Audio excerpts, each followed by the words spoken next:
for women are not negotiating, right? Mm-hmm. And that's a big skill that I also mentor people. Let anyone on my team at Peace of Mind Nannies, let them know, like, you need to be negotiating. There's so much money left on the table when you don't negotiate.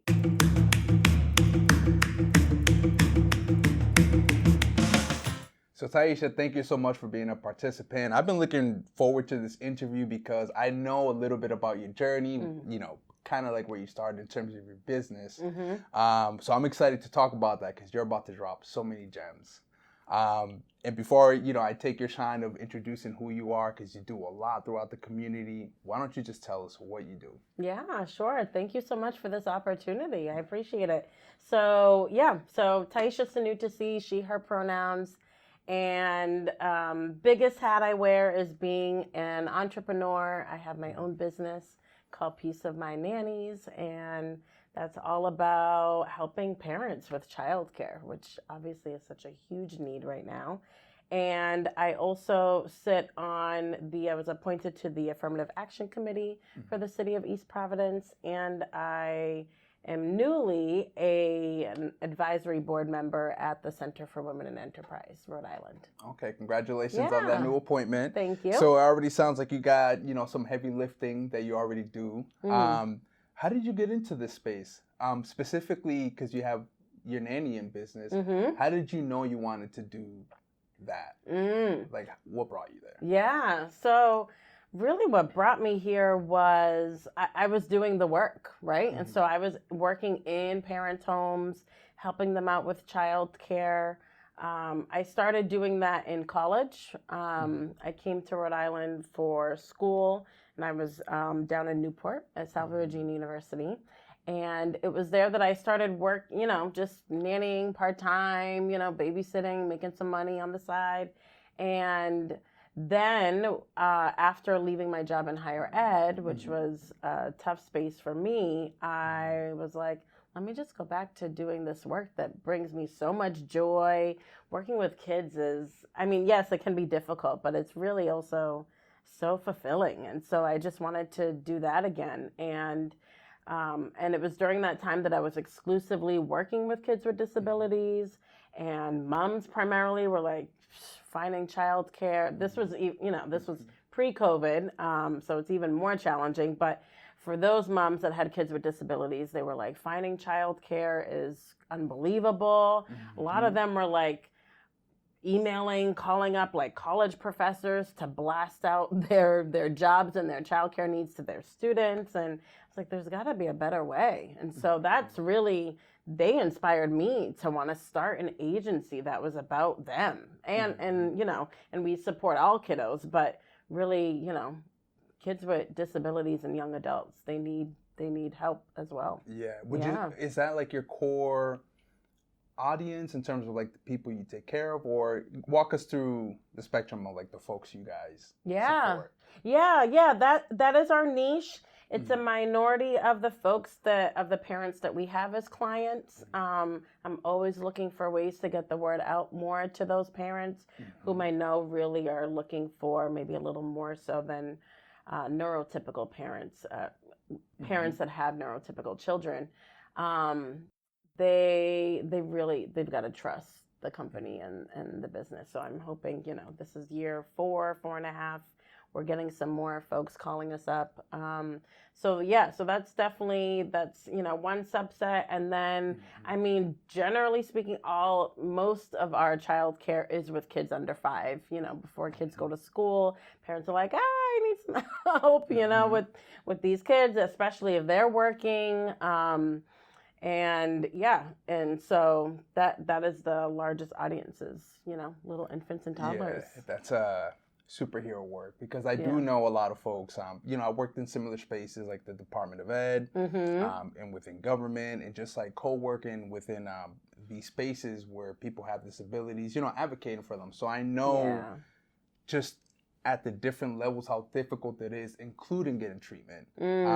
Excuse me, not treatment, but just getting that support for extra care and stuff like that. Oh yeah. Interestingly, though, you said you came here for school.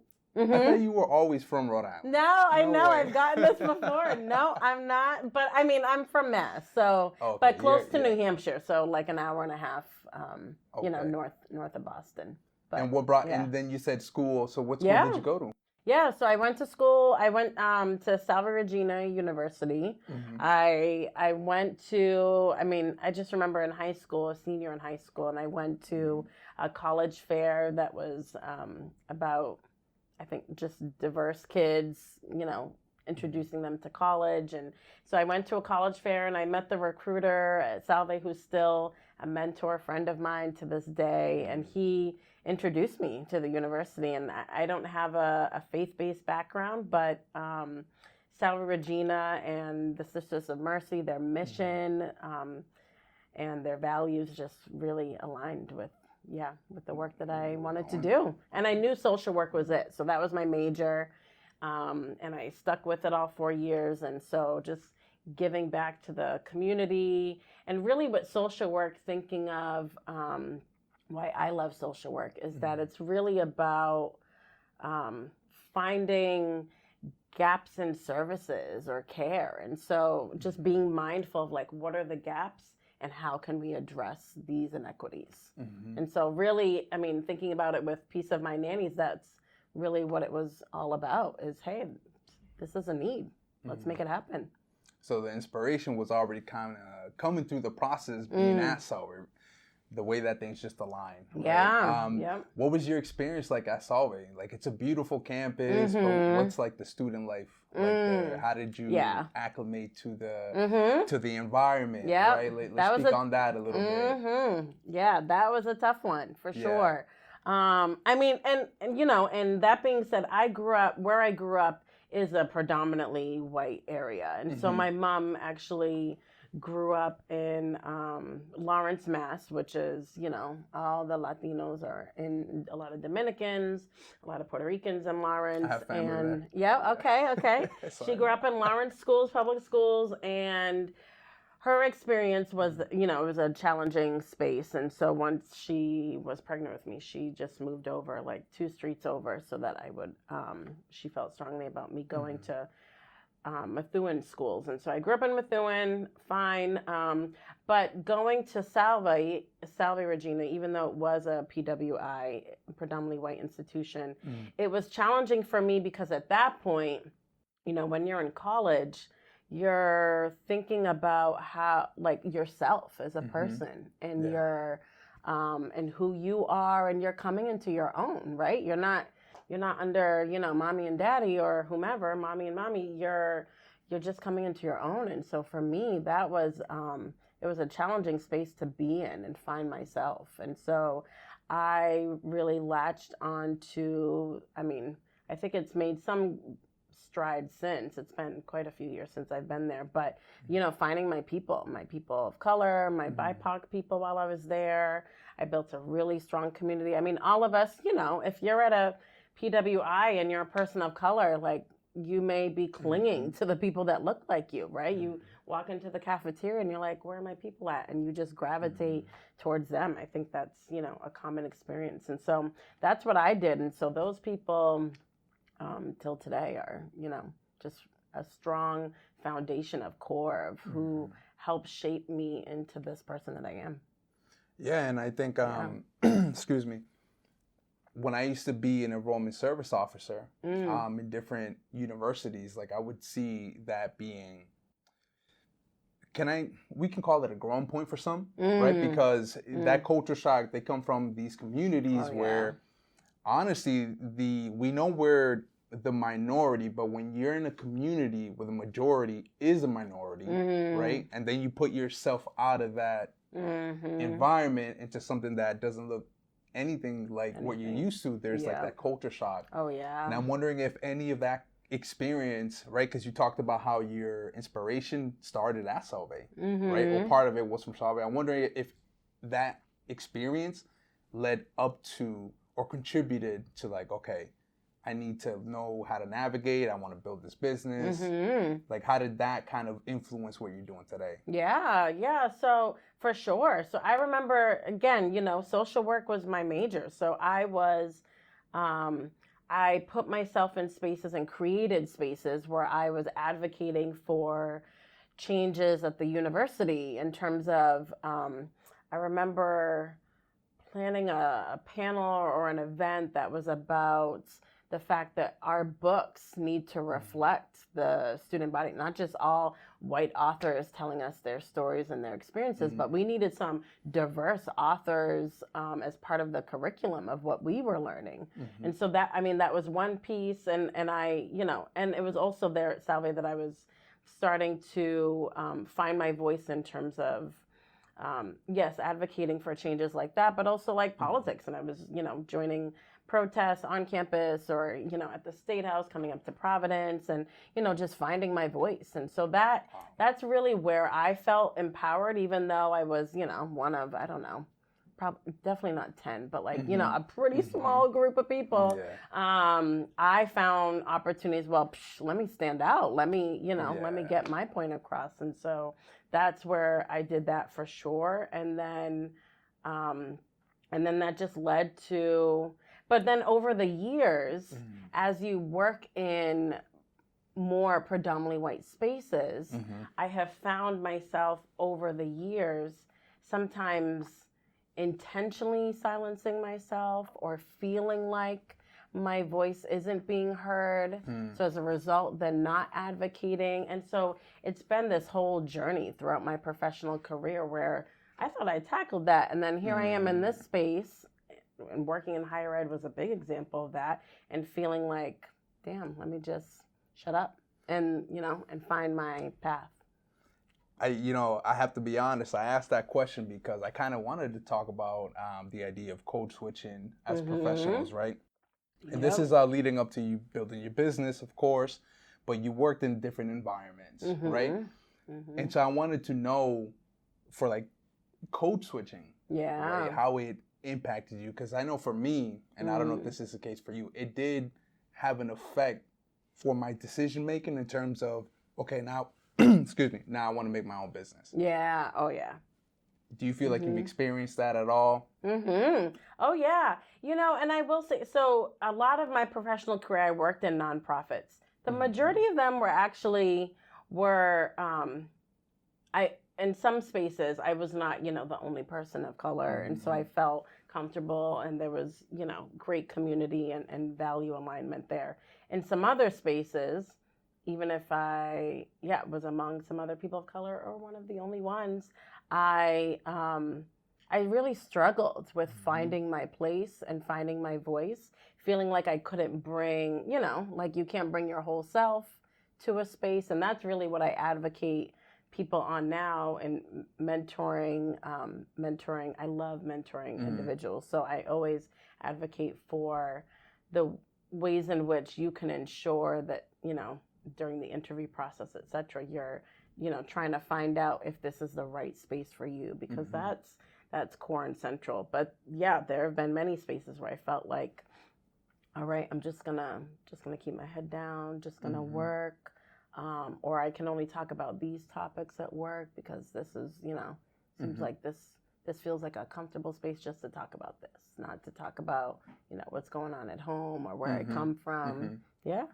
If you know, there's a young lady who's kind of getting into these environments, what kind of advices would you give them in terms of the warnings of code switching or how to make sure that you filter it properly so that you won't get stuck in a role? Yeah. Oh, yeah. I see that happening. The stuck part. I see that happening so much.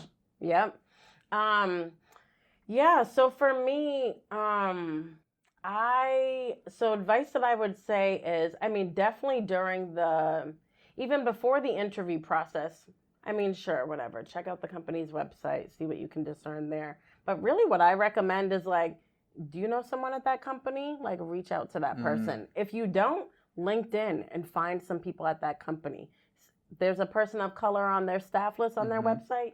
Find that person and hit them up on LinkedIn or, you know, wherever and try to ask them, hey, do you have like, you know, do you just have, I like to say like, do you have just like 10 minutes for a phone call? Like just want to check in, what's your experience been like at this company? How do you feel? And then based on that conversation or from other folks that you know at that company, then think about the questions that you want to ask during the interview process. If it's, now interviews aren't just like one and done. There's like multiple steps. So like multiple steps, you've got a whole slew of questions that you can ask or things that you need to observe when you're in that space to find out, is this a comfortable space for me? And then you know what? If not, I'm a proponent of like, get out. I think a lot of, I have had several jobs over the years, and it's because I don't feel comfortable in a space. Like, I'm out. I mean, I give it, do my best to give it a year if I can, but I need to be out. I'm about me at the end of the day. And so that's a big one. So in regards to, you lasting a certain amount of time and then transition into a new spot, honestly, there's research that says you're more likely to get a 20% increase in income if you do that, right? So there's already an incentive for you to do that, but it's also kind of should be like a sign for the companies, right? If this is the case and your people are leaving who are good, instead of having them getting that 20% increase at a different company, you should consider giving that 20%. Or sometimes it could be way less than that, right? Sometimes it's a couple of $1,000 or whatever it is that can keep a person feeling valued and respected, and they'll stay. Right? 20%, shoot, that would have been nice. I didn't get 20%, but that's good. No, I mean that's good to know that, but it's true. That's kind of been my experience. Okay, nice. But I'll say though, there's so much money left on the table when you don't negotiate. And so you have to, and so coach them through negotiating. I think for women, not myself, but I think women, some other women may feel, it's uncomfortable to negotiate, to toot your own horn. And so, all right, let's combat all of that because you're leaving money on the table. And it's not even that it's tooting your own horn, it's just money that you deserve. You're literally negotiating. Your worth. Read this book, Never Split the Difference. You're literally just negotiating your worth. That's it. And if you don't believe like that value for yourself, your employer's probably not going to exercise that. Exactly. Yeah. And, I would say just through this conversation, I can see how you have a really strategic way of thinking and moving. Right? And I want to go back to, now that we're done with the career piece, right? Go back to you starting your business. You said you recognized the problem. This is where I want to talk about code switching and things that you had to overcome. You said that you saw a problem. Yes. Through the communication of schools and stuff like that, and professionals asking for care. How did you know you were that person? Right? Because a lot of folks that come from our community, they kind of doubt that they have the resources that they could do these things. How did you have that faith? How did you know you were capable of doing that? Yeah, I mean, honestly, I didn't at first. I mean, yes, okay, great. I have this idea. I'm inspired. But then it's like, how do I do this? Can I do this? Am I the right person to do this? Right? And so that all of those questions of doubt or how, what's the strategy? I had no idea. Honestly, I quit my job working in higher ed, making the most money I had ever made and making more than my mom, right? When you're talking about generational wealth, it also becomes a time where it's like, wow, I'm making more than, older family I got, my aunts, uncles, mom. So that was crazy that I was like, I'm going to leave this job. But I needed to leave this job. It was not serving me well. My mental health was bad during that time. And so I spent, like, all right, great, I got this idea. And I just went to, actually, one of the first workshops I went to was with the Center for Women and Enterprise, Rhode Island. I went to a workshop that was about, I think it was like business planning basics. And I just went, all right, this seems like this is the roadmap to figuring, to getting a business started. I went, and the facilitator, I think was the director at the time, went around the room. Great, everyone introduce yourself, share your business idea or your business. And I was like, feeling so vulnerable and uncomfortable. And I was like, I'm going to say this out loud. I had never even said this to anyone yet besides, my spouse. Mm-hmm. And so I said it, stood up, hey, Tiesha, she, her, and, this is this idea I have. Everyone in the room was like, wow, that's a good one. And that was the validation that I was like, all right, maybe I can do this. Okay. And so, yeah. And then just subsequently, if I don't know how to do something, clearly everyone in the room was like, oh man, yeah, I'm a mom, I'm a parent, or I know someone struggling with this. That's a great idea. And I was like, all right, I think I got to make this happen. And so I then just spent the entire year of 2019 just networking, going to workshops, figuring out how do I make this happen, and then boom, launched it right in January. Yeah, the following I know. Year. When entrepreneurs, when they start off, and this is your first business, right? Mm-hmm. Especially when they start off a new business, they're wearing all the hats, Mm-hmm. right? And they're learning as they go, right? Mm-hmm. They're literally building the plane as it's falling, as it's flying, however you want to frame it. Yep. And how did you pull together those resources, like to be a business owner, right? And you're wearing all these different hats. Yeah. You know that you need to have your finances right. Mm-hmm. Right? Like that's like a very overview, broad idea. Yep. But then there's a different thing of actually managing your business, right? And creating the operations for that. Yeah. So how did you deal with those barriers? Because a lot of small businesses, when they don't know how to do something, they feel like this is the end. Yeah. When it's not really. This is just your next level up. Yes. Right? Yes.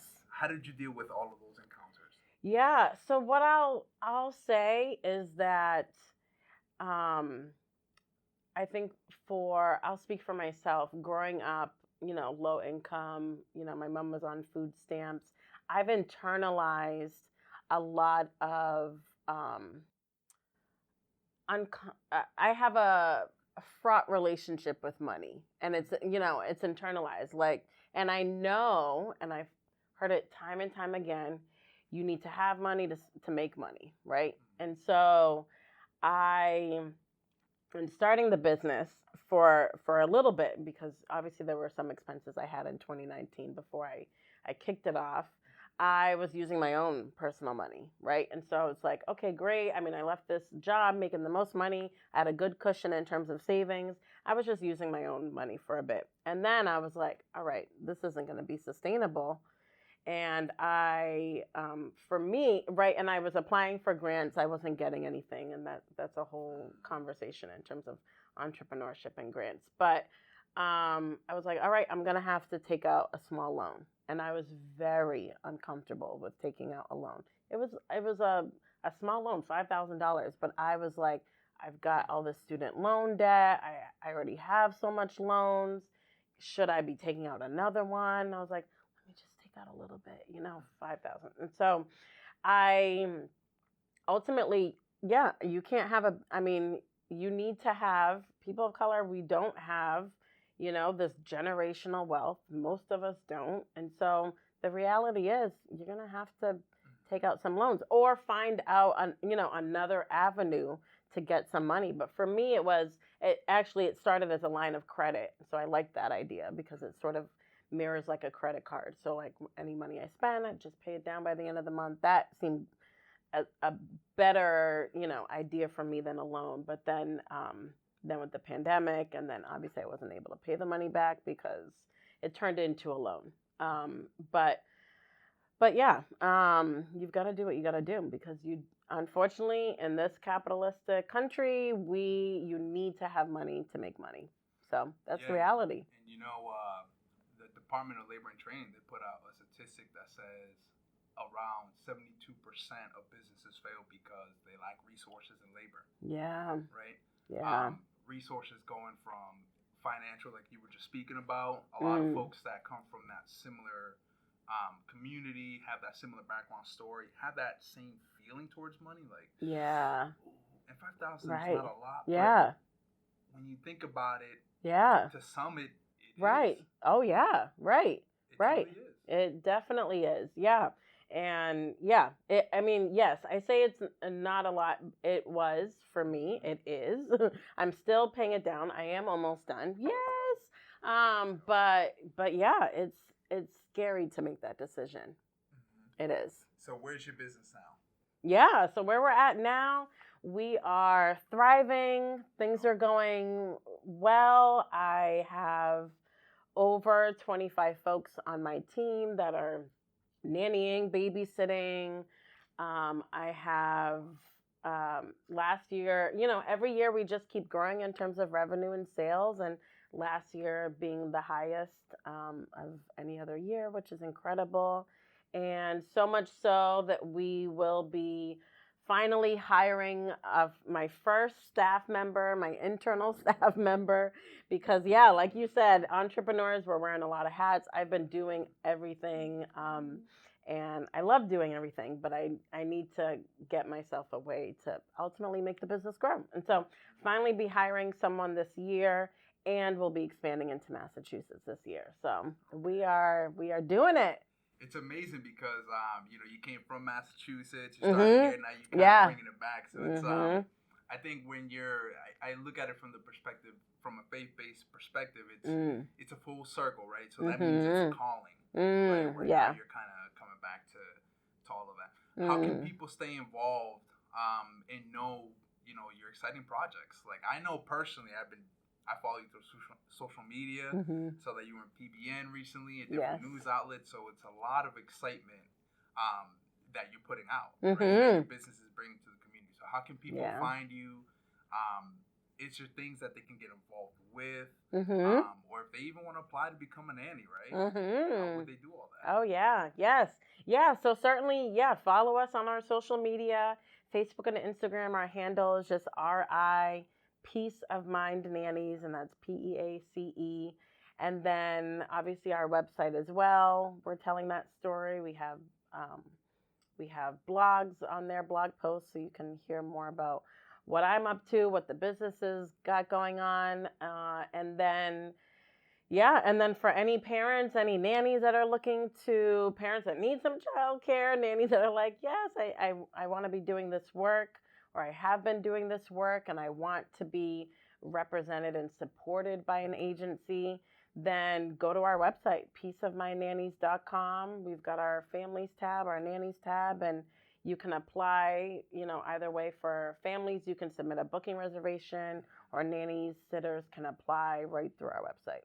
Okay. And I love the name, so I need to know where that inspiration came from. Yeah, so actually, thank you. So all those kudos go to my wife, who came up with the name Peace of Mind Nannies. I was looking at other agency names and daycare names, and figuring out what would stick. And she really got the inspiration for Peace of Mind, and I was like, oh, amazing. And now, and I don't know if it's because I have this business, but I'm much more mindful of that. Through COVID, that catchphrase, peace of mind, is on every commercial. I was like, I should have trademarked it. Every commercial is like, this will bring you peace of mind, peace of mind. It's like the buzzword right now. I mean, honestly, peace is a timeless word. Yeah. I love that you were able to fit it in to your business, and it just rolls off nicely. Yeah. Peace of mind, Nanny. Yeah. Like, get us and you have a peace of mind. Exactly. Right? That's what it's all about. If I hire one of your nannies, right, what can I expect? Yeah, so you can expect to have reliable, consistent childcare. That is the biggest thing that I hear from parents calling that have been trying to find a nanny or a sitter on their own, is that they are not finding folks that are reliable and consistent, showing up on time, showing up every day. And so you will definitely get that with our agency, and you're getting someone professional. You're, someone that has experience doing this work and that knows exactly the right ways to engage your child to support their developmental needs, so that they are also growing and developing how you would like to see. I want to also add that my fiance works for you. So another thing, another piece of service that you also add is the language piece, right? You have like the multilingual aspect to that. And my fiance is teaching the baby Spanish, right, at the request of the client. So exactly. I think that's something that's also unique to your. I've never heard of any other nanny agency that does this, Mm-hmm. right? Mm-hmm. Usually they're monolingual, where yours is multilingual, and I think that's really awesome. Oh yeah, definitely. I mean, at the core, and again, right? I was doing this work, and so I worked through 2 babysitting agencies in Newport, and I was often, if we did an event care job, like a group child care job at a wedding or conference or something, I was most often the only person of color in that room. And so, in starting my business, I was like, look, we need to increase the diversity of this field, right? I think there are, if you go to the YMCA and, for the after school programs, whatever, most of the staff are people of color. At least, in the city, obviously around, most of the staff are people of color. People of color are doing this work, working with kids. So why can't that YMCA staff member, the person at the Boys and Girls Club, be a nanny? They would be incredible at being a nanny. And so I'm intentional about finding the diversity of folks. And yeah, then in turn, they're able to support families' needs. A family that is a Spanish speaking family, or we've had requests for French, occasionally Mandarin, family, there are diverse families that are like, yes, I want to ensure that they're getting that language from the caregiver as well at home before they, go to this school where they may be speaking English the entire time. So, yeah, our folks can certainly help out with that and support with socialization is, yes, through multiple languages, but yeah, just narrating, sharing a lot of pieces as well to really support kids with increasing their social skills, taking them to community classes, right? Things like that. Yeah. And I think a lot of parents also love the part that, it's not just that you have like that multilingual aspect. It's also the part that you bring the community awareness. I'm just gonna say, for lack of a better word, right? Like that piece as well, where the person who speaks the language is also connected with their culture, their community, and they can also bring that element into the home. Yes. And from an anecdotal perspective, the family that my fiance cares for, they love that, right? Yeah. I'm seeing, they're sending her text like, hey, what do you think? Can you get this book? What do you think? X, Y, and Z. How has parents been like responding to, one, the fact that they have somebody that can speak their language, and two, somebody that actually understands like the cultural nuances of maybe even how they live, right? Because it goes deep. Yeah. Right? Yep, it does go deep. Yeah, I mean, it's definitely gratitude, not to go back to the name, but that peace of mind, right? That families feel. And also, I'm intentional about that communication, those check-ins with, with the parents separate of the nanny, and then also with the nanny, and checking in, how have things been going for you? Is, ex-nanny meeting your needs? What else can I do to support this being a successful working relationship? But also, really, a lot of times I hear families say, they're like an extension of my family. And that is like the biggest compliment that I could ever hear, because yeah, they are partnering, nannies and sitters, more so nannies, are partnering with parents to help raise these children, right? And that's huge. And so having that partner is critical. And so then also checking in with the nanny, hey, how's your experience been in the home? Especially working in a home, it's such a intimate, personal space. So I want to make sure that I'm sending my folks into a space where they, a safe space, that they can, like you said, bring that, their authentic selves, their Spanish speaking selves into that space and feel comfortable and supported. And so I'm making sure that is that is happening from the onset and then over time, so that it just blossoms from there, Very intentional Yeah. and very like purposeful. Those are just the elements that I keep hearing from your business, right? Intentional, very purposeful. I'm gonna ask you the hardest question of the interview. You ready? All right. Your 3 favorite books. Oh man, 3 favorite books. I would say I love a long-standing favorite book of mine is the autobiography of Malcolm X. I read that book when my mom gave me that book some birthday or Christmas when I was younger, and I was like a Martin Luther King Jr. girl, and I was like, Malcolm X, like, what am I gonna read this book for? I just had my, the media and society sort of has it that they have to be against each other, and so I bought into that. I read that book, and it just changed my whole worldview and perspective. And I was like, wow, like I was against this man, like learning his story, what he went through. So that is definitely one of my favorite books. Another favorite book of mine. I don't read as much lately, unfortunately. I have been reading, I started reading Atomic Habits. I'm not done with that. I know that's a popular book, but I'm trying to read more for the business, like thinking of how to be a better leader and person as I'm running the business. So Atomic Habits has been referred to me by a mentor friend of mine who really is all about it. So I've been getting into that. And then, I also, but I don't remember the name of the book, but because I've been starting to get back into reading, I have been, I started with like mystery sort of books, right? Because that's like easy and really engaging for me. And there's a book that I read last year that I can't even think of, which is horrible because my friend got it for me, and it was a Black woman author. She started sending me a lot of books that were like people of color, and that book was really incredible. And I hate that I cannot tell you right now, but it's gonna come back to me.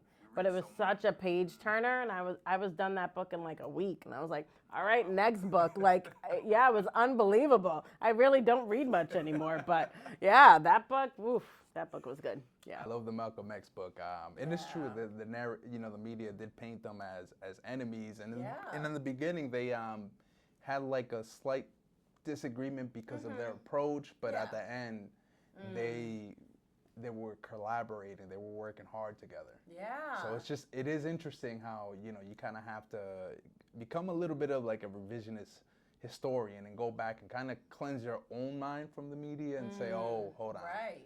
These were the facts. And just hear his story. And when you hear his story, you're like, yeah, I'm not surprised that it really all makes sense as to why he was advocating the way that he was. And it wasn't violence that he was advocating for. It was protecting yourself and just being there as a community. Black people, need to come together. We need to protect ourselves. And if that means violence, then that's what we have to do. And also not to be naive, right? Because he kind of used the word a lot, Dixiecrats, right? To kind of point out the people that close themselves as these political types who are on your side, but he had this way of spotting that out, right? He had this vision of seeing through people in a way that, I don't know if MLK didn't have it, not to make that comparison, because he was way more patient working within the heart of politics, I would say. Yeah. But I feel like that's a superpower that he had. He was able to friends, family, and I see some enemies. Yeah. Right? But Tiesha, thank you so much for joining this conversation. It was really exciting. We learned a lot. I know that a lot of people are going to pull out mindset from this. Again, there's ways to get involved with your business and stuff like that. And I'm excited for your expansion. I know you're going to Massachusetts. Yes. Honestly, I just can't wait until you're a household name all over the East Coast. Hey, all right. Thank you. That's what we're going for. Thank you. Thank you. Appreciate you.